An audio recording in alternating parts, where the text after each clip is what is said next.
Snow was never meant to touch this land. The plains stretched wide and dry, carved by sun and wind, not softened by winter. Yet on that Christmas Eve, pale flakes drifted from a gray sky and settled on the leather of Cole Mercer's saddle, melting slowly, darkening the worn hide like quiet fingerprints from heaven. Cole rode with his shoulders hunched against the cold, his breath rising in short clouds. The horse beneath him was strong but tired, ribs shifting with each step, hooves crunching against ground that should not have been frozen. Every mile felt heavier than the last, not because of the snow, but because of the years behind him. Years spent riding away instead of toward something. Years where his name had become a warning. Outlaw. The word had followed him across territories and seasons, nailed to wanted posters, whispered in saloons, spat by men who had never asked why a man might choose a gun over a grave. Cole told himself he no longer cared what people thought. Survival had a way of stripping pride down to the bone. Still, nights like this had a way of digging up things a man buried deep. The wind rose suddenly, sharp and biting, cutting through his coat. Cole glanced at the sky. Night was coming fast. Snow thickened, blurring the horizon until the world seemed to shrink to just him and the horse and the narrow strip of trail beneath them. He knew the signs well enough. Lose the trail, and a man could ride in circles until exhaustion took him. Or worse, ride straight into death without knowing it. He pressed his heels gently, urging the horse forward, murmuring words he barely remembered learning as a boy. He had grown up on a small spread farther east, before the land had hardened him, before blood had entered the story of his life. Back then, Christmas meant warmth and voices and his mother's hand smoothing his hair. Those memories felt like they belonged to someone else now. The horse stumbled, just slightly, but enough to make Cole's heart tighten. He slowed, slid down from the saddle, and rested a gloved hand against the animal's neck. Steam rolled from its nostrils. It was doing its best. So was he. That was when he saw the light. At first, he thought it was a trick of the storm, a reflection caught in the falling snow. But it held steady, a small, flickering glow in the distance. A lantern. Someone was out there. A cabin, maybe, or a trap. Cole straightened slowly. Every instinct he had told him to turn away. Cabins meant people, and people meant questions. Questions led to names, and names led to ropes. He had learned to keep moving, to trust only himself and the horse beneath him. But the wind cut harder, and the horse shifted its weight, weary and cold. Cole stood there for a long moment, snow settling on his hat brim, making a quiet decision that felt heavier than pulling a trigger. He led the horse toward the light. The cabin was smaller than he expected, crouched against the open land as if trying not to be noticed. Smoke rose thinly from the chimney, twisting into the storm. A lean-to stood beside it, half buried in snow. Someone lived here, someone alone, most likely. That made it more dangerous, not less. Cole tied the horse carefully, brushing snow from its flank, murmuring again. He left his rifle slung across his back and adjusted his coat so his hands were visible. Then he stepped onto the small porch and knocked once, firm but not demanding. Nothing. He knocked again, softer. The door opened only a few inches. A rifle barrel appeared first, steady and unshaking. Behind it, a woman's eyes watched him closely, dark and alert. "What do you want?" she asked. Her voice was calm, but not welcoming. Cole respected that. "Shelter," he said, "just until the storm passes. I won't trouble you." She didn't answer right away. Her gaze moved over him, taking in the snow-dusted coat, the tired lines in his face, the way he stood, ready, but not threatening. Her eyes flicked past him toward the horse. "It's Christmas Eve," she said finally. The words caught him off guard. Christmas. He hadn't marked the days in so long that time had blurred into survival and sleep. He nodded once. Didn't know. Another pause. The wind pushed snow through the crack in the door, sending a cold finger into the warmth beyond. The woman's jaw tightened, as if she were weighing something heavier than her own safety. "Bring your horse to the lean-to," she said. Slowly, relief washed through Cole, sharp and unexpected. "Thank you, and if you lie," she added, "you won't make it to morning." "That's fair," he said. Inside, warmth wrapped around him immediately. The cabin was small, but clean. A fire crackled in the hearth, sending orange light dancing across the walls. A pot sat on a hook above the flames, the rich smell of stew filling the air. A rough wooden table stood near the window, and above it, tied carefully with twine, was a single pine branch. A poor man's decoration, but placed with care. The woman closed the door behind him and kept the rifle in her hands. "My name's Abigail Reed," she said. "I live here alone." "Cole," he replied. He stopped there. Some names carried too much weight. She watched him remove his gloves, watched the way his fingers flexed near his belt, close to the gun he hadn't drawn. "You can sit," she said. "By the fire." He did, lowering himself slowly onto a chair, every movement deliberate. The heat seeped into his bones, making them ache. He hadn't realized how cold he was until that moment. Abigail ladled stew into a tin bowl and set it on the table, along with a piece of bread. "Eat," he hesitated. "I can pay." She shook her head once. "Just eat." Cole did. The food was simple but rich, the kind made to last through hard winters. Each bite grounded him further in the moment, pulling him away from the endless road. They spoke little at first. The storm pressed against the walls, the fire answered with steady crackles. Outside, the world disappeared beneath snow, leaving the cabin like an island in time. After a while, Abigail spoke again. Where you headed? Don't rightly know, Cole said. Wherever the trail lets me. She nodded, as if that answer made sense. This land doesn't care much for plans. No, he agreed. She studied him more openly now, curiosity softening her caution. You don't talk like most drifters. He swallowed. I've been on the move a long time. Silence settled again. It wasn't uncomfortable. It felt rare. Cole stared into the fire, watching the flames bend and rise. He realized something then that unsettled him more than the storm or the cold. For the first time in years, he felt safe. Not because he trusted the world, but because someone had chosen to let him in.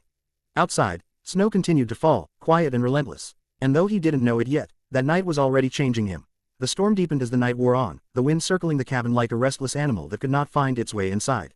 Snow struck the walls in soft, persistent taps, and occasionally a heavier gust rattled the shutters, reminding both of them how fragile the warmth around them truly was. Cole sat near the fire, boots stretched toward the hearth, while Abigail moved about the cabin with quiet purpose, setting things in order though there was little to arrange. She hung his coat near the fire without asking, close enough for the dampness to steam away. The simple act stirred something in him. He was used to being watched with suspicion, not tended to. With care, he kept his hands visible, resting them on his knees, as if afraid sudden movement might shatter the fragile truce between them. Abigail took a seat across from him, the rifle now leaned against the wall but still within reach. She picked up a needle and thread and began mending a tear in her sleeve, fingers moving with the ease of long habit. The firelight softened her features, casting shadows that made her look both tired and resilient, like the land itself. You don't have to stay awake on my account, Cole said quietly. She didn't look up. Neither do you. They shared a small, almost smile at that, and the silence that followed felt different from before. Less guarded, more human. After a while, Abigail spoke again, her voice low, as if the storm might overhear. My husband used to hate winter. Said the cold made a man think too much. Cole glanced at her. Did he think too much? She nodded once. Enough to ride off looking for something better. Her needle paused. That was 3 years ago. I'm sorry, Cole said. The words felt thin, but they were all he had. So was I, she replied. At first. Then I was angry. Now. She tied off the thread and set the mended sleeve aside. Now I just wait. Cole understood that kind of waiting. The kind that filled days and emptied nights. He stared into the fire again, seeing faces there he hadn't seen in years. You waiting for him? He asked. I used to, she said. Now I think I'm waiting for an answer. Or a sign that staying was worth it. The wind howled louder, punctuating her words. Cole shifted in his chair. This land doesn't give answers easy. No, she said, but it does make you honest. The clock on the wall ticked softly. Cole realized how rarely he'd been in a place quiet enough to hear such a sound. It reminded him of evenings long ago, before his father died and before he learned that the world could turn hard without warning. Abigail rose and poured coffee into 2 tin cups, handing one to him. Their fingers brushed briefly, and she pulled back, not startled, but thoughtful. Thank you, he said. She sat again, blowing gently on the surface of her cup. You never said what you're running from. He considered lying. Lies came easily to him. But something about the way she watched him, steady and unafraid, made him tired of half-truths. My past, he said, and the men who won't let it stay there. She studied his face more closely now. You're not proud of it. No, that counts for something. Before he could answer, the horse whinnied outside, sharp and sudden. Cole stiffened. His hand drifted instinctively toward his belt, then stopped. Another sound followed. Hooves. More than one set. Abigail was on her feet in an instant, rifle in hand. She moved to the window and parted the curtain just enough to look out. The color drained from her face. They're coming straight here, she whispered. Cole stood slowly, his heart hammered, not with fear for himself, but with dread at what his presence might bring down on her. He crossed to the door, peering through the narrow crack. Lanterns bobbed in the snow. Shadows of men on horseback loomed large and distorted against the white ground. Voices cut through the wind, sharp and unmistakable. Cole Mercer. The name hit him like a blow. There it was, the thing he'd been outrunning, spoken aloud in a place that had offered him warmth without asking for anything in return. Abigail turned to him, eyes wide but steady. That's you. Yes, Cole said. There was no point denying it now. You're an outlaw. He nodded once. I didn't choose this cabin. I didn't know. I know, she interrupted. Her grip tightened on the rifle. What did you do? He closed his eyes briefly. I killed a man. Silence fell between them, heavier than the storm. Abigail searched his face, looking for something. Regret, cruelty, truth. He was going to kill my brother, Cole added. The law didn't care enough to stop him. She swallowed. And the law decided you were the criminal. Yes. The voices outside grew closer. Boots crunched through snow. Someone laughed, short and cold. Cole straightened. I'll go out there. They don't need to know you helped me. They'll know, she said. Men like that always assume the worst. Still, Cole said, reaching for the door. I won't let them take this place from you. Abigail hesitated, then stepped between him and the door. If you step outside, they'll shoot you. And if I stay, he replied, they'll burn this cabin down to flush me out. Either way, you lose. The truth of it hung in the air. The pounding came then, fists against the door, hard enough to rattle the frame. "Open up." Abigail lifted her chin. She took a breath, then another, as if steadying herself for something she'd already decided. She reached for the latch. Cole caught her wrist. "You don't owe me anything." "No," she said softly. "But I owe myself." She opened the door. Cold air rushed in, carrying snow and the smell of horses and wet leather. Lantern light spilled across the cabin floor. A deputy stepped forward, his badge catching the glow. "We're looking for Cole Mercer," he said. His eyes flicked to Cole immediately. "There you are." Cole stepped forward, hands raised. "Let the woman be. She didn't know who I was." Before the deputy could respond, Abigail moved to stand beside Cole.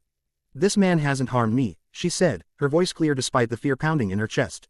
"He came here seeking shelter from the storm. That's all." The deputy snorted. "You know who he is." "I know who he's been tonight," she replied. "And that's enough." Murmurs rippled through the men. Snow continued to fall, slower now, as if the sky itself were waiting. The deputy studied them both, then glanced back at his men.